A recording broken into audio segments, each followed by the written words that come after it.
Hello, Miss Sanders mathematicians. We have started our percent unit, and I'm going to show you how to make this foldable that goes along with our lesson. So you should have gotten a sheet that's pink like this that has part, whole, percent over 100, very big. You're going to start by folding it in half with the words on the inside of the foldable, and you're going to fold it hamburger way. Once you fold it hamburger way, you're going to open it up, and you're going to take the outer flap and fold it into the middle crease, and same thing with the other outer flap. Make sure you line up your corners, fold like mathematicians. So now you're going to take your scissors and you're going to cut down the line to the center of this foldable as best you can, and then same thing here. It's okay if it's not perfect or the lines don't match up. That's what the copier does. So now that you have this foldable, we are going to glue down the 100%. Now this is symbolic because a whole is always out of 100%. Can you double your whole and get 200%? Yes, you can. But a whole is always 100%. And then your percent is always a piece of your whole. So that's why if you notice in our foldable, we have two ratios here. Part over whole, percent over 100, because these represent an equal ratio where the whole is always 100% and the part is always a piece of the whole. So percents are a piece of the percent of the whole percent, and the part is always a piece of the whole. So we're going to solve some problems. Let's start with the part. I'm going to start with my percent equation, which is part over whole, percent over 100. If you don't remember it, your foldable helps you here. Yuri wants to buy a sweatshirt that costs $16.28. If the tax is 8%, about how much will Yuri need to buy the whole sweatshirt, So I'm comparing two things. I have parts over wholes. So I need to figure out where these go in my percent proportion. Now, what stays the same? Hopefully you remember, the 100% is always, that's the first thing you should know where it goes, is the 100. And then I have a percent, which is 8. They want us to find out what 8% of the total cost is. So that is my part. Now, I know the total of the sweatshirt, and because I want to find 8% of the sweatshirt, I know that the $16.28 goes at the bottom because that is the entire cost of the sweatshirt. Now, what I am looking for is how much the tax is on the sweatshirt.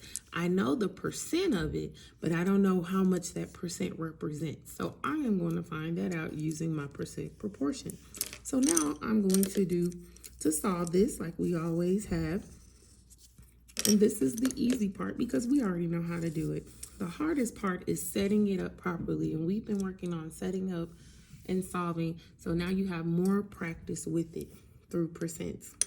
So I'm going to go ahead and solve this on my scratch sheet of paper. I'm going to do $16.28 times 8, and then that's going to equal 100 times x. 64, 16, 17, 18, 19, 20, 21, 22, 48, we're now 50. 8 times 1 plus 5, 9, 10, 11, 12, 13. Then I have 1, 2, 1, 2. So that's 130.24 equal to 100x. Now we're going to divide by 100. This cancels, of course. The great thing about dividing by 100 is it's like moving the decimal over 2 places. So if I'm dividing by 100, I can go 1 and 2. Or I can show you here. 100 goes into 130 one time. I'm left with the 30. Bring down the 2. 100 goes into 302 3 times. Bring my decimal up. Now subtract Bring down the 4. 100 cannot go into 24. So therefore, 0 times. And I could keep going, but I'm dealing with money, so I'm going to stop there. Money is always 2 decimal places. So this means that the tax on my shirt is $1.30 of the whole 1628.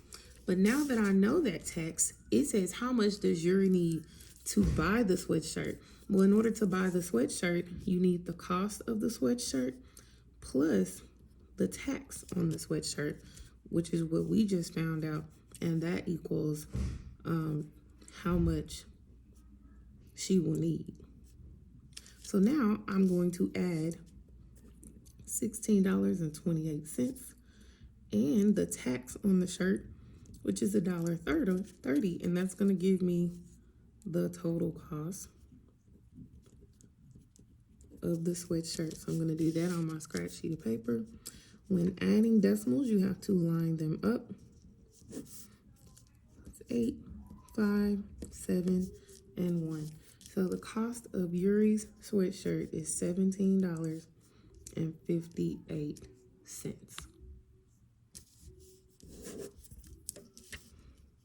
All right, so now let's look at the percent problem. It says Vanessa baked 36 cookies for a family reunion. 12 were chocolate chip, 8 were oatmeal, and the rest were macadamia nut. To the nearest whole percent, what is the percent of cookies that were macadamia nut? So I know that my proportion is part over whole equals percent over 100. The 100 always stays the same. So now I'm going to set it up based on this problem. In this problem, we are trying to find the percent of macadamia nut cookies. So macadamia nut cookies is actually my part. This is what I'm looking for. And it asked me, what is the percent? I don't know it. So that is my X. But now I need to find my whole. It said 36 cookies is what she baked. But I want to make sure that those equal 36. She said 12 were chocolate chip. She said 8 were oatmeal.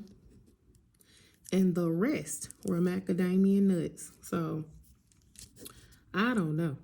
So I guess I have to take her word for it that there are 36 cookies because I don't even know how many are macadamia nut. But I can figure it out because all I have to do is add up the chocolate chip and the oatmeal, which I get 20.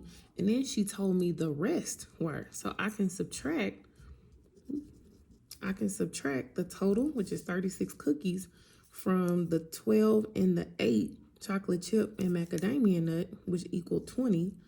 And I'm going to get 16.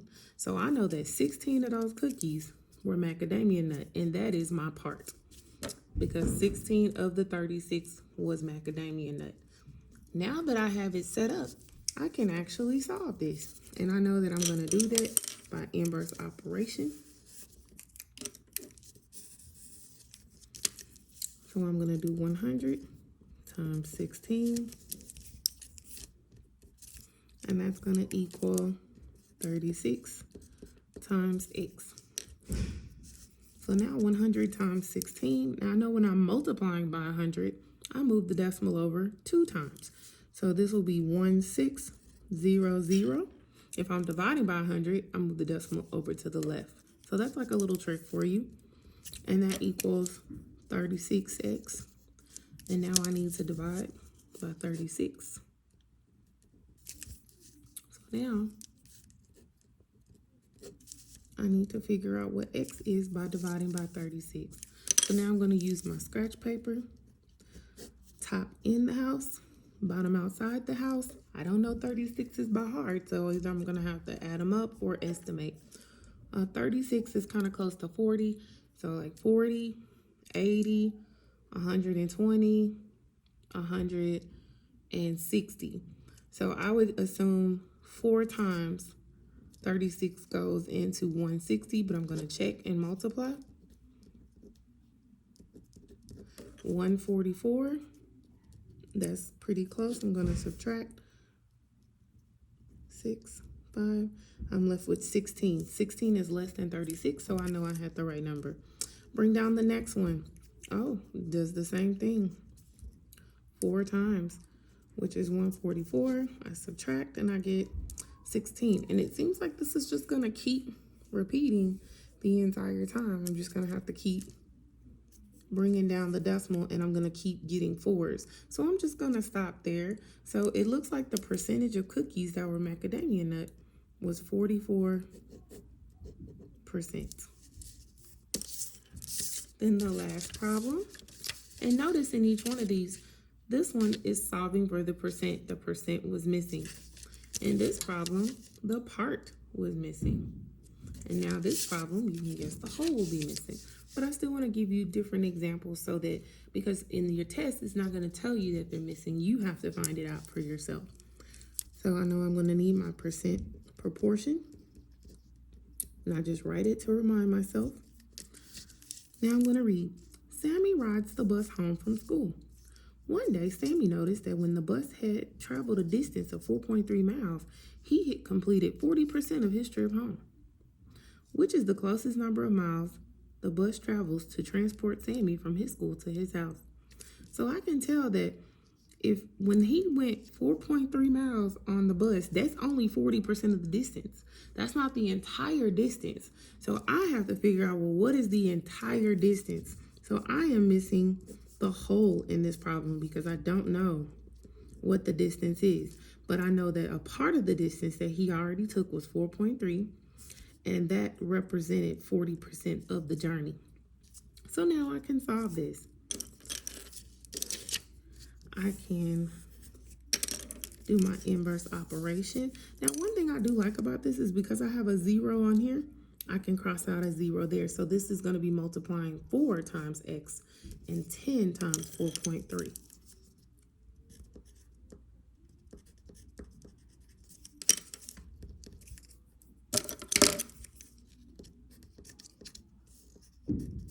Okay, so now I can multiply.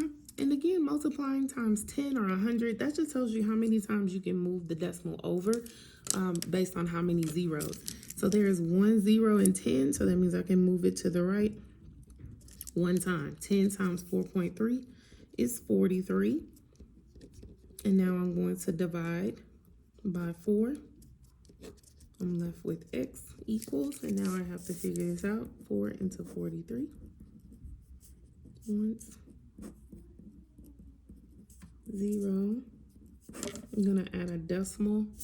Oh, I'm sorry, a decimal and a 0. So I can bring it down. 4 into 30 is 7. Bring down one more 0. 4 into 20 is 5. So that means that the entire distance to school is 10 miles, 10.75 miles. And there's my whole. So now you can solve problems just like this. As long as you know how to set it up, solving it is no problem. I look forward to seeing your work, scholars.